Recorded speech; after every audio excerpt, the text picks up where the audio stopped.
साहब, मैं आपका सामान उठा लूँ क्या? साहिल अभी बस से उतरा ही था कि किसी की आवाज़ सुनकर चौंक गया। पीछे मुड़कर देखा तो एक उसकी ही उम्र का लड़का फटे पुराने कपड़े पहने उसके सामने की तरफ देख रहा था। साहिल ने उसे टालते हुए कहा, नहीं, मैं सामान खुद उठा लूँगा।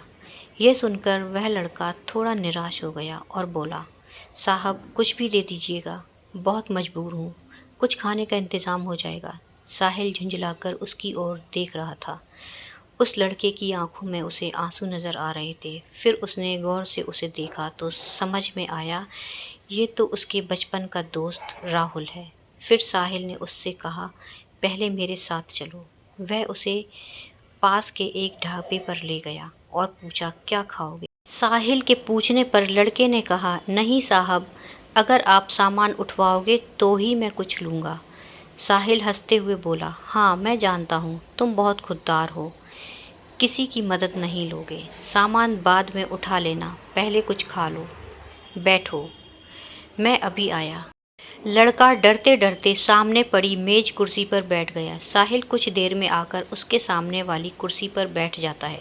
साहिल उससे पूछता है, तुम इस हाल में कैसे? मेरा मतलब है कुछ अपने बारे में बताओ। राहुल ने बताया, साहब मेरे पिता इसी गांव में एक किसान थे। गांव के जमींदार से कर्ज लेकर उन्होंने फसल लगाई थी, लेकिन सारी फसल खराब हो गई। कर्ज का ब्याज बढ़ता गया। जमींदार ने खेतों पर, बैलों पर और घर पर कब्जा कर लिया। पिताजी ये सब बर्दाश्त ना कर सके और फांसी लगा ली। मैं तब छोटा था। कुछ दिन बाद माँ भी चली बसी। स्कूल जाना तो दूर, गांव में कोई काम भी ना मिला। भूखे मरने लगा और तब से जो भी काम मिलता है वह कर लेता हूँ। दोपहर को बस के आने पर कोई कोई सवारी सामान उठवा लेती है तो खाने का जुगाड़ हो जाता है। ये सब बातें बता ही रहा था कि तभी खाना आ गया। खाना देखकर राहुल बोला, साहब ये तो बहुत महंगा होगा, मेरी मजदूरी तो बस 10 रुपये बनती है, ये सब मैं कैसे चुका पाऊँगा? साहिल हंसते हुए बोला, अभी मैं आया हूँ, वापस भी जाऊँगा, तब मेरा सामान उठा लेना। साहिल उसे जानबूझकर अपनी पहचान नहीं बता रहा था। उसे पता था अगर उसने ऐसा किया तो राहुल उससे मदद नहीं लेगा। राहुल बहुत भूखा था, वह जल्दी जल्दी खाना खाने लगा। इधर साहिल कुछ देर के लिए पुराने दिनों में खो गया। उस समय दोनों एक ही स्कूल में पढ़ते थे, दोनों साथ साथ खेलते थे। राहुल पढ़ने में बहुत तेज था, उसमें और साहिल में हमेशा फर्स्ट आने की रेस लगी रहती थी। साहिल के पिता उसी स्कूल में अध्यापक थे। साहिल के पिता का ट्रांसफ़र हो गया तो साहिल स्कूल छोड़कर शहर चला गया और अब वह कॉलेज में पढ़ता है। छुट्टियों में गांव के पुराने दोस्त से मिलने चला आया। साहिल को यह उम्मीद बिल्कुल भी नहीं थी कि उसका दोस्त उसे इस हाल में मिलेगा। साहिल अपने ही ख्यालों में खोया ही था कि तभी राहुल ने उससे कहा, साहब मेरा खाना हो गया, चलिए आपका सामान उठा लेता हूँ। साहिल ने जवाब दिया, अभी चलते हैं, बैठो और कुछ अपने बारे में बताओ। अब कहाँ रहते हो और आगे क्या करोगे? राहुल ने जवाब दिया, साहब क्या करेंगे, मेरे बारे में जानकर मेरे जैसे लोग ऐसे ही सड़क पर मजदूरी करते रहते हैं और एक दिन ऐसा ही मर जाते हैं। एक समय था हमारे पास भी सब कुछ था। ये जो सामने आप स्कूल देख रहे हैं, मैं वहाँ पढ़ा करता था। साहिल बोला, अब पढ़ने का मन नहीं करता? राहुल बोला, साहब माता पिता का साया क्या होता है ये उनके जाने के बाद पता लगता है। मेरे पिताजी मुझे सरकारी अफसर बनाना चाहते थे। साहिल उसकी बातें गौर से सुन रहा था। राहुल को एक पल के लिए भी ये एहसास नहीं हुआ कि ये तो उसका बिछड़ा हुआ दोस्त है, क्योंकि साहिल के नए नक्शे से लेकर उसका पहनावा सब बदल चुका था। राहुल ने पूछा, साहब आप यहाँ किसके घर आए हैं? साहिल ने अपनी पहचान छुपाते हुए कहा, बस ऐसे ही गांव घूमने आया था। यहाँ कोई होटल मिल जाएगा रुकने के लिए? हाँ साहब, बस स्टैंड के पीछे ही एक होटल है, आपके शहर जैसा तो नहीं पर ठीक ठाक है, चलिए मैं आपको वहाँ ले चलता हूँ। राहुल बोला। साहिल ने हाँ में सर हिलाया तो राहुल सामान लेकर आगे आगे और साहिल उसके पीछे पीछे चलने लगा। कुछ ही देर में वे होटल में पहुंच गए। साहिल ने एक कमरा लिया। राहुल उससे कहने लगा, साहब मैं चलता हूँ, जब आपको जाना हो बता देना, मैं आपका सामान लेने आ जाऊँगा। साहिल बोला, अरे रुको, ये कमरा मैंने 2 लोगों के लिए लिया है, तुम मेरे साथ रहोगे? राहुल बोला, नहीं साहब, कहाँ मैं और कहाँ आप।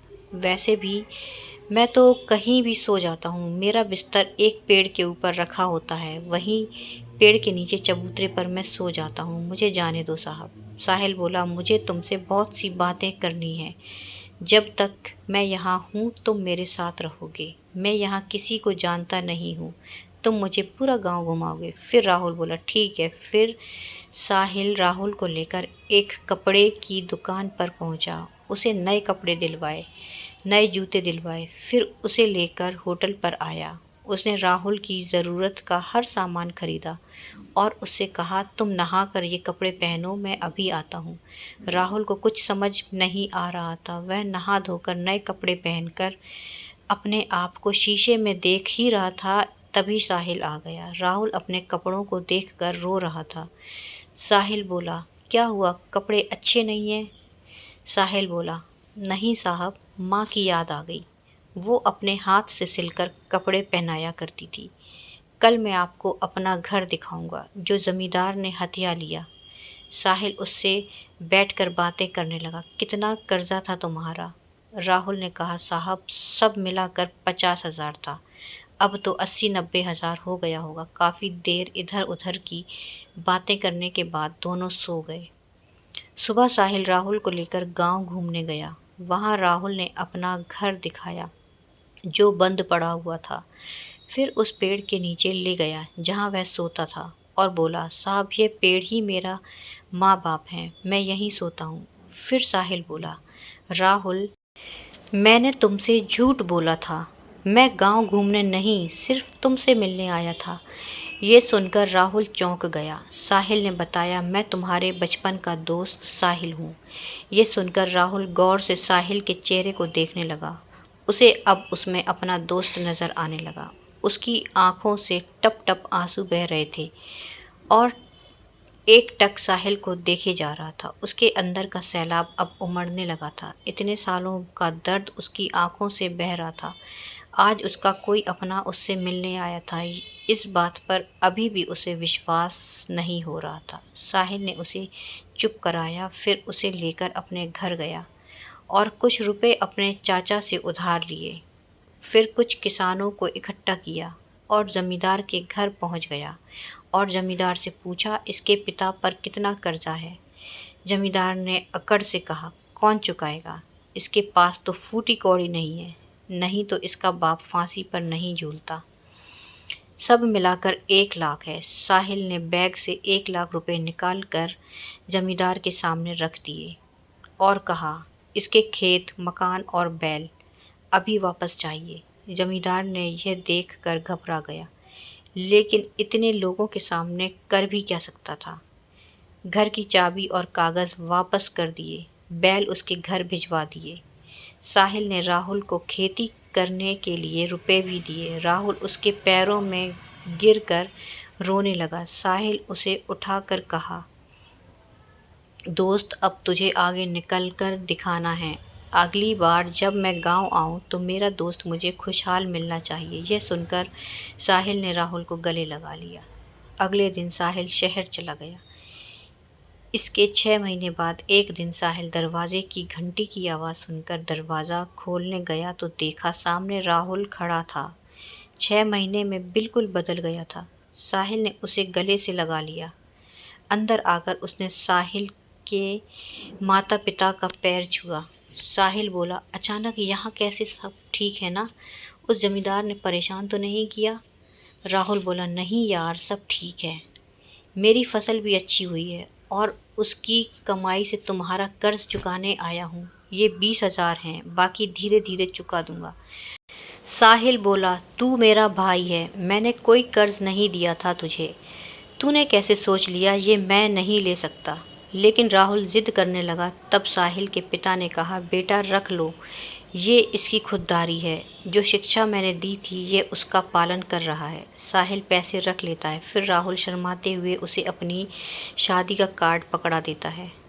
साहिल कहता है, अरे ये क्या, तू शादी कर रहा है? फिर कुछ दिन बाद साहिल अपने परिवार के साथ राहुल की शादी में पहुंच गया। उन्हें देखकर राहुल बहुत खुश हुआ। उनके साथ पूरा गांव दोनों की दोस्ती की मिसाल देने लगा।